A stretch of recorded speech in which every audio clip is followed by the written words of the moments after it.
99 TV digital channels లాంచింగ్కి విచ్చేసిన young and dynamic energetic politician and BRS working president KTR గారు మనతో ఉన్నారు. కేటీఆర్ గారు నమస్తే.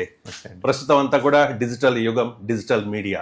సో ప్రజాహితం కోసం, తెలుగు రాష్ట్రాల అభివృద్ధి కోసం ఈ డిజిటల్ మీడియా పాత్ర ఏ రకంగా ఉండాలి?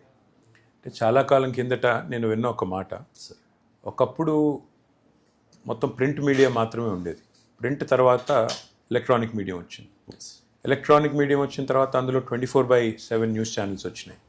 అట్లా ఎవల్యూషన్లో, పరిణామ క్రమంలో భాగంగా ఒకటి తర్వాత ఒకటి మార్పు అనేది వస్తూనే ఉంటుంది.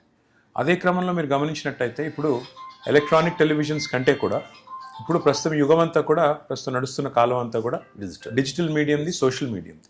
ముఖ్యంగా మీరు గమనిస్తే మెయిన్ స్ట్రీమ్ మీడియా ఒకవేళ పక్షపాత వైఖరి తీసుకున్నా ఇవాళ ప్రజలకి లేదా ఈవెన్ నాయకత్వానికి, సమాజంలో వివిధ హోదాల్లో ఉన్నవారికి అందరికీ కూడా ప్రత్యక్షంగా ఫీడ్బ్యాక్ కావాలి, సమాజంలో ప్రజలేమనుకుంటున్నారు లేదా అసలు ఏం చేయాలనుకుంటున్నాం అని చెప్పడానికి అన్ఫిల్టర్డ్గా నేరుగా చెప్పేదానికి వాళ్ళ డిజిటల్ మరియు సోషల్ మీడియం కంటే బెటర్ ఛానల్ లేదు. కాబట్టి భవిష్యత్తు మొత్తం కూడా డిజిటల్ మీడియాదే.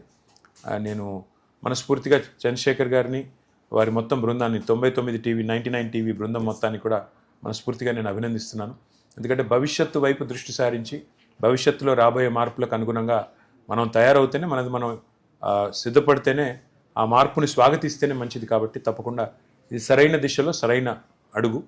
మనస్ఫూర్తిగా వారు విజయం సాధించాలని, విజయవంతం కావాలని మనస్ఫూర్తిగా ఆకాంక్షిస్తారు. మీరు 5 times ఎమ్మెల్యే, అప్రతిహత విజయాలు, 2 times మంత్రిగా కూడా పనిచేశారు. సో మీ ఈ విజయ ప్రస్థానంలో, ఈ రాజకీయ ప్రస్థానం